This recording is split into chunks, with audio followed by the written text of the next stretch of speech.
Hi, I'm Jenny Thompson and welcome to Cooking with Spelt. Today we are going to be making pretzels. When I was at the state fair this year, there was one of those trucks that had the best Amish pretzels, and I started wondering if I could do those with spelt flour. So I've been experimenting, and today we are going to make those delicious pretzels with spelt flour. So before we started, I have taken 2 cups of water here and dissolved 2 tablespoons of yeast with about 2 teaspoons of honey in my container here. It took about 10 minutes to get my yeast dissolved and prepped, and you can see on the camera that we've got a nice foam up here, and I will show you that foam on our handy cam here again so that you all can see that foam there. And that yeast is dissolved there and is really nice and foamy there. So we took that took about 10 minutes to dissolve. So we got that started already. Now, in my bowl here, I have 10 cups of white spelt flour. Now, normally on these segments, I would use regular whole ground spelt and I would grind it myself. But with pretzels, you need much more gluten in your pretzel dough than you do in bread or other things. And so in order to maximize the gluten, we have used just straight white spelt flour from Spelt.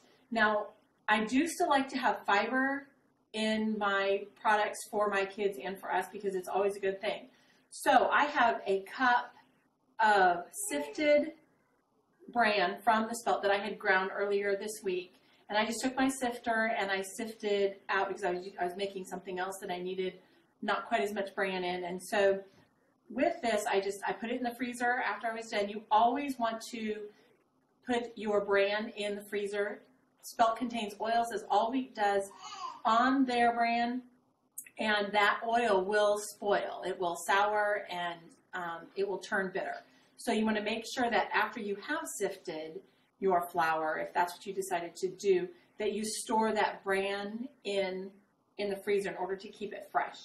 So I will give you a look here just so you guys can see what that bran looks like up close. You can see it's there's a little bits of particles of flour, but mainly the bran is in there. So we're going to take that, and I'm just going to mix that in here with my white spelt flour.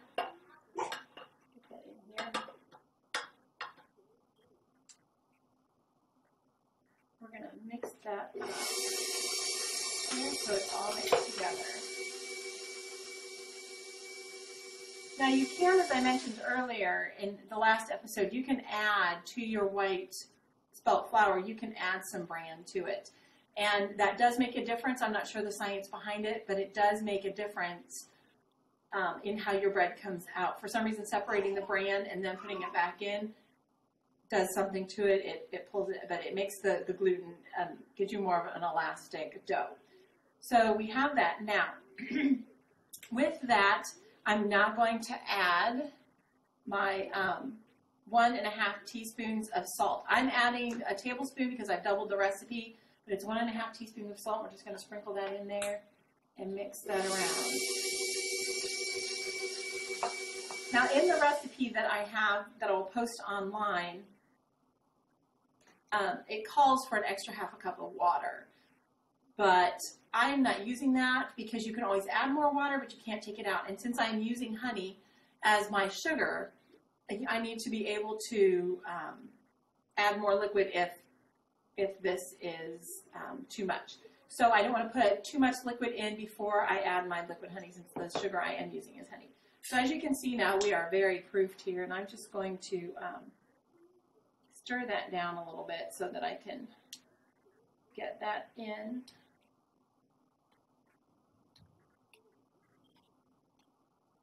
I'm just going to pour that in. I'm going to turn my mixer on here. Let that go. I'm just going to dump this in, and like I said when we were at the state fair, the pretzels, and you know when you go to the mall and you smell either Auntie Anne's pretzels or Wetzel's pretzels, oh my word, the smell just makes your mouth start to water. So that is our goal here, is to be able to make those kinds of pretzels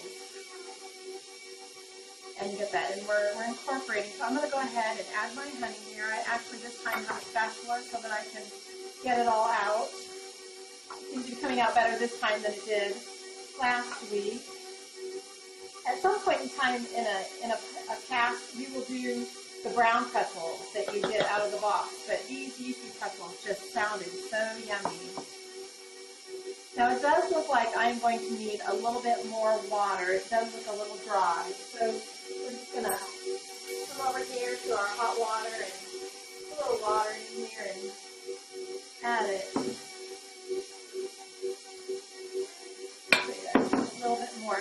Now this recipe also calls for a tablespoon of butter. Now I use the Kerrygold butter from Costco. It is, milk. It's from grass-fed cows. And so we would like that because there's a lot of really great properties and nutritional things that you can get from that. So this calls for a tablespoon of butter. I'm putting 2 tablespoons again because I'm doubling the recipe because my kids will be eating these when they get home from school. I'm just going to slide this back over here. We got that in. We'll let that incorporate in. Clean up a little bit here. This is over here, ready to be put in the dishwasher.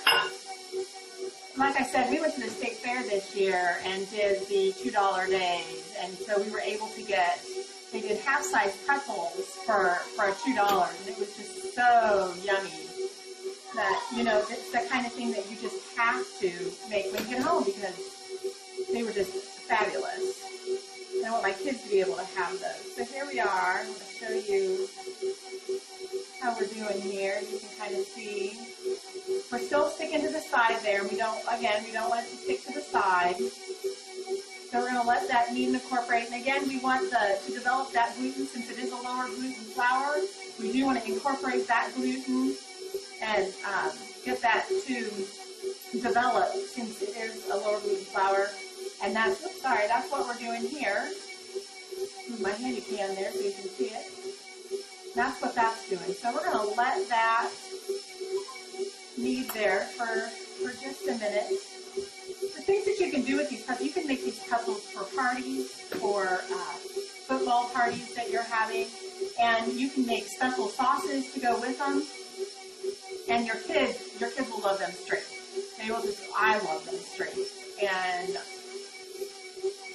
you will be able to, I'm not sure exactly, it comes out different every time, so we'll have to see how this does. Now, what we're going to be doing with these after they rise, we're going to let them rise for about an hour, so it's double in size, the same as we did with the bread. And then we are going to be dipping these into a baking soda water solution. And that's going to give us a really nice crust on the outside. And at that time, we can sprinkle them with some kosher salt or some more coarse salt. If you don't have kosher salt, just a coarse ground salt would be great. And it'll give you that saltiness. Now, we're good. I want to show you here that it is a stiffer dough, and this is what we want here. Now, see, if I pull, see how it's kind of springy? That is what we want. We want it to spring back. We don't want it sticky like we did our bread dough. And over here, yeah, see, we're very springy, and that looks great. We're not totally pulled off the side, so I'm going to grab my spatula over here. Oh, I don't know if that recorded, so we're going to try this again so you can see. There we go. I'm going to spring that again for you because I think I pushed the wrong button. My kids don't push wrong buttons. They push all the right buttons. They're button pushers.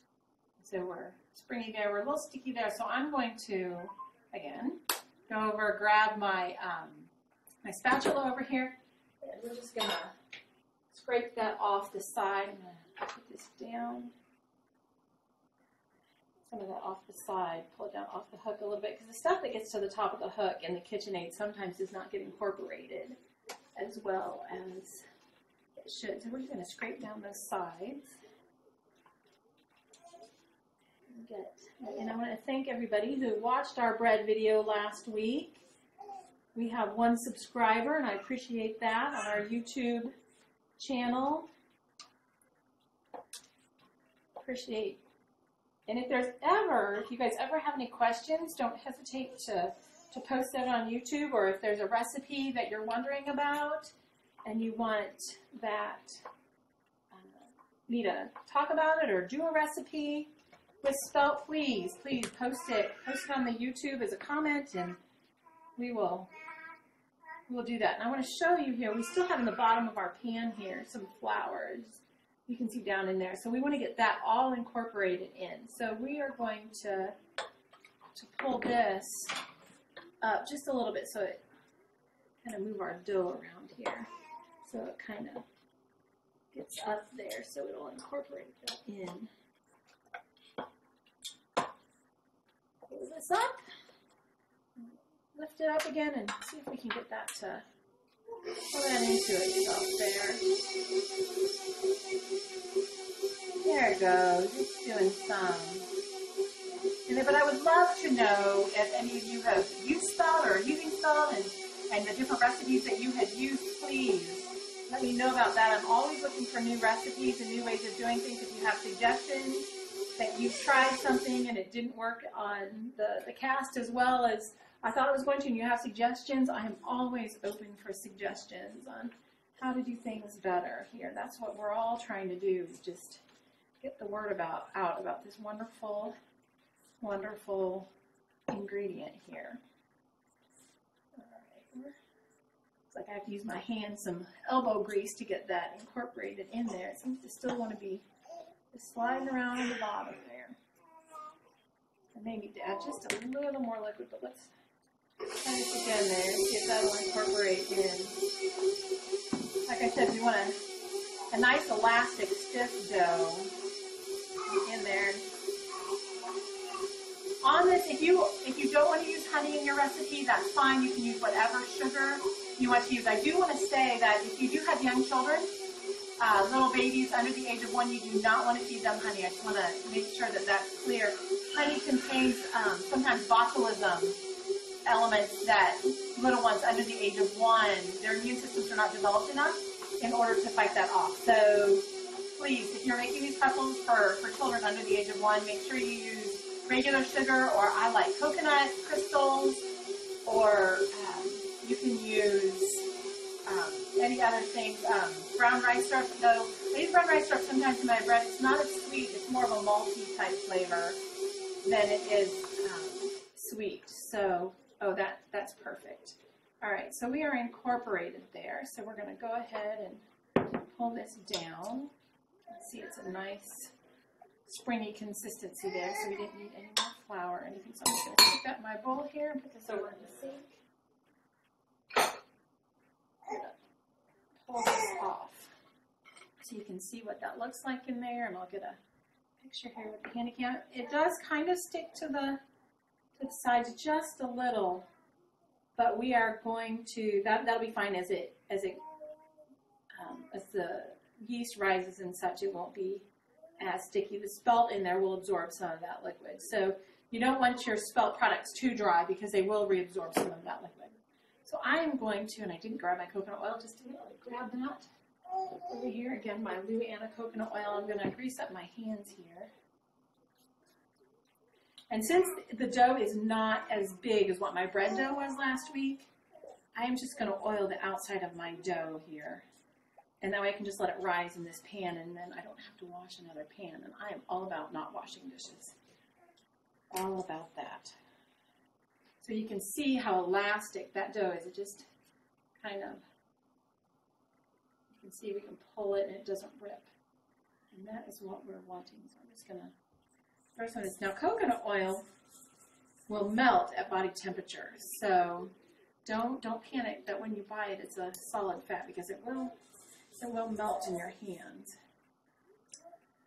So I'm just going to throw this back in here. Now, something that I did not mention last week that I want to mention this week is, in our cooler weather, I did mention that it will be harder to get a dough to rise and get the yeast to going, because yeast does need some warmth to promote the growth.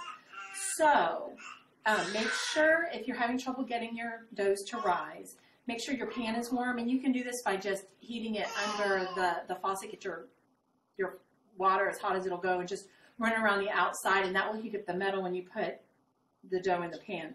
Or, and something else that I do is I have these bar towels that I love, that you can get one of these or any towel that you have that will cover the bowl and put it in the microwave for about 30 seconds. Make sure it's a little damp, and then it will heat the bowl up also. So I am going to put this, heat my towel up because my bowl is not warm since we're using a KitchenAid bowl. And I'm going to get my towel heated up and throw it over. We're going to let this rise, again, anywhere from half an hour to an hour, depending on, again, the heat in your house and how long it will take it to rise. And after it's risen, we will be back and we'll take some pictures and we will start rolling this out and making pretzels and talk about the different ways that we can use this dough. So I will see you back here after our dough has risen. All right, we're back and our dough has doubled in size here, and I'm going to use our handy cam and show you so you can see. But of course, we've been gone so long that it turned off on me. Someday I'll learn to shut it when we're done. All right, so here we are. You can see we have doubled in size, risen very nicely, and we're still very elastic there. We've got a nice elasticity there. So there's our dough there. So we're going to punch this down. Put some flour on my hands here so it won't stick too much. And yes, it's perfect. Nice elasticity. It's not sticking to the bowl too much. Very nice. And I can show you here as I pull it off the side of the bowl. See, it's not sticking too much. It just comes off very nicely. It's got a nice elasticity to it. So this will make, push that down. Again, remember, do not beat your dough. Push it down nicely. Be kind to your dough. So let's push that down. And we can use flour on this because we do want a stiffer dough than for our bread. All those air bubbles out. It's not as sticky as when we put it in, which is good. All right, now this recipe is going to make 24 pretzels. So we're going to divide this in half. So again, I'm not going to rip it. I'm just going to squeeze it off here. About half of it there, and we're going to put the other half aside here. That'll work. Put this to the side over here. Then we are going to put a little flour on our clean surface here. I love my island. What you see is only about half my island. I got about half of it behind my computer camera over there. It's huge, and I love it. So I can do lots of different things on my island. So we're just going to do this, and we're going to divide this up into, I'm going to do this into about 8 different pieces, because that looks about right. The recipe I'm using said it will do 12, but I like my pretzels a little fatter. So we're going to just divide this up here. And I'm just squeezing and twisting. There. All right, so I'm just going to set these over here aside just a little bit. I'm going to take one of these, out my flour. We're going to roll this into a long snake. Like you're playing with Play-Doh, you can act like you're back in kindergarten again. And we're just going to play with our dough and get it all rolled out here. Now, I am not a professional pretzel maker. So when I go to make this into a pretzel shape, it may take me a minute because I forget every time I make pretzels how to roll it out. And I've got too much flour here, so I'm just going to, it's not letting me roll it, so I'm just going to move some of that aside. I'm well coated here. And again, I may just have to use my hands. Roll that out. And I'm sure there are many of you that are better pretzel shapers than I am. Usually, for time-wise, I just make pretzel nuggets, and I'll make some of those and show you those. But for time-wise, with the kids, it's easier to divide pretzel nuggets than it is a whole pretzel. So, now I'm going to attempt to make this into a pretzel shape. We just bring that around. Oh, there we go. I did it. Just group one over going to push that together. We've got our pretzel shape there.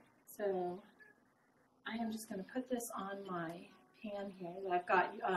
You want a greased pan, well-oiled pan there to put these on. And in just a minute after we get these shaped, I am going to dip them in some soda water. So the soda on the outside will give them a nice crust, and that's part of what you taste in a pretzel is the baking soda on the outside. So these are not flour as much, so they're a lot easier to roll out there. All right, that was a more successful second one. And then we're just going to loop this around and then loop this over, and look at that. We have another pretzel shape, and they don't have to be perfect. You know, the ones you get at the store aren't perfect. The ones you get at the fair aren't perfect. And unless you make them every day, all day, you should just be happy that you got a pretzel shape. I know I am. I'll do one more of these, and then we'll talk about our soda water. Now, while you are rolling these out, you want your oven preheated to 450 degrees. Now, see, we're sticking, so I need a little more flour there. So 450 degrees, we're going to throw these in a hot oven. And we're only going to bake them for about 8 minutes. So they bake pretty quick until they're a nice brown. Now this one, someday I'll get this right. I'm one of those Wetzel pretzel dudes when I'm making pretzels. And we got our things. We're going to flip it. Flip it. Pull that up just a little higher. Flip that around. All right, so we have our nice pretzel shape. And here I will turn my handy cam on so you can see my little pretzels there. And then we'll talk about the soda water. Flour off the meat. Here. All right, let's show you how these look. There, as you can see now, you can see the pretzel shape. And I will roll one more out, and then I will use the handy cam to kind of show exactly what I do here. So once again, I get to play. And again, while you do this, you want your oven preheated to 450 degrees. And they do smell good. They smell yeasty. And I tasted the dough, I have to admit. I snuck a little piece, and it is delicious. Absolutely delicious. So anytime you can make these to go with any kind of soup. It is becoming soup season here in Indiana. And so I'm going to get my handy cam before I do that. I almost forgot. And we will, okay, so let me get this. So we're just going to take this end, and you're just going to flip it around like so. So you can see the rest of your pretzel thing. And then you're going to take this end, and we're just going to fold it over. So just X it over there. And that's all there is to it. You can kind of push it together. As that rises, it will mold together as it rises. As you can see the ones over here, my dough's starting to rise a little bit more again too. These have risen a little bit, so they are getting fatter.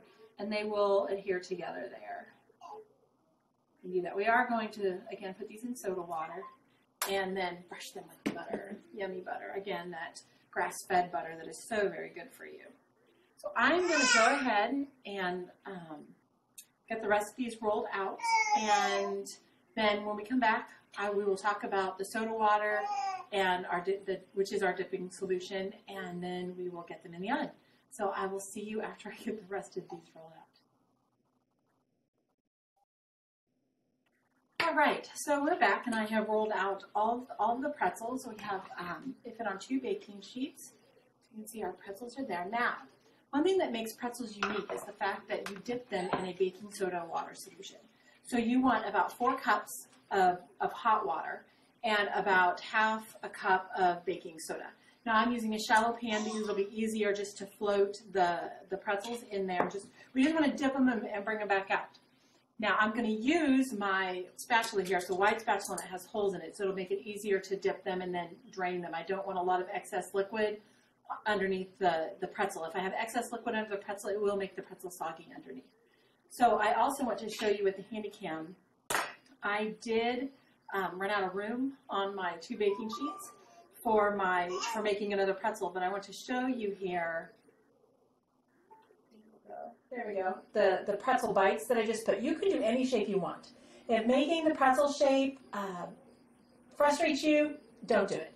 You can just do bites, you can do logs, you can do bunny ears, you can, whatever shape you want, it's the taste that is important. So we're going to go ahead and take our 4 cups of water and mix it here with our baking soda. Again, that is what is going to give our pretzels a unique taste than if we just brush them or bake them. And I'm going to grab in my silverware drawer here just little plastic spoons. We do a lot of plasticware in our house because you can just throw it away. And sometimes that's all I have time to do with my 6 children. So we're going to dissolve that here. Get that done, and then we're going to slowly pick up each pretzel off the pan and just dip it. And then I have taken here just some butter, some of my yummy grass-fed butter there. Well, the cows were grass-fed, the butter wasn't. And we're going to brush that. I have a little paintbrush here that I'm going to brush my pretzels with. And then I have some not kosher salt, I'm sorry, sea salt.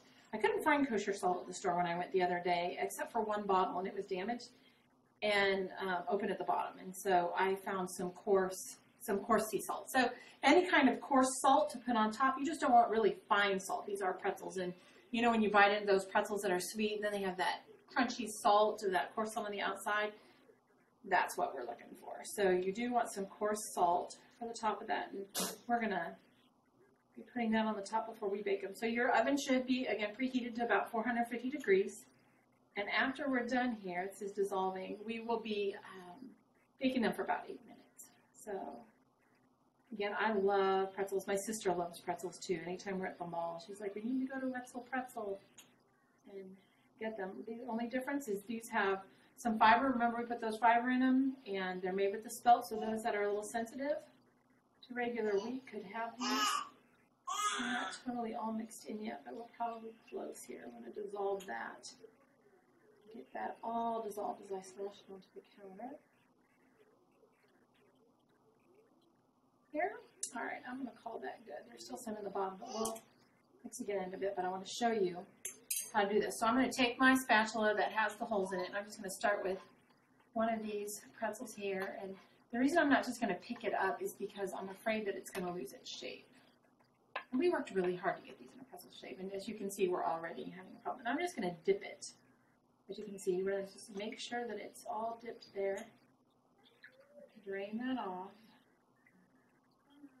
Make sure that's drained off. Nice, and you don't want any extra little pockets of water under your pretzel. Then we're just going to come back over here and just slide that baby, if I get it to slide there. Slide right off. And so we're just going to do this with each one. Get that in there. That spatula underneath there. Get that dipped. Turn that. Drain that off.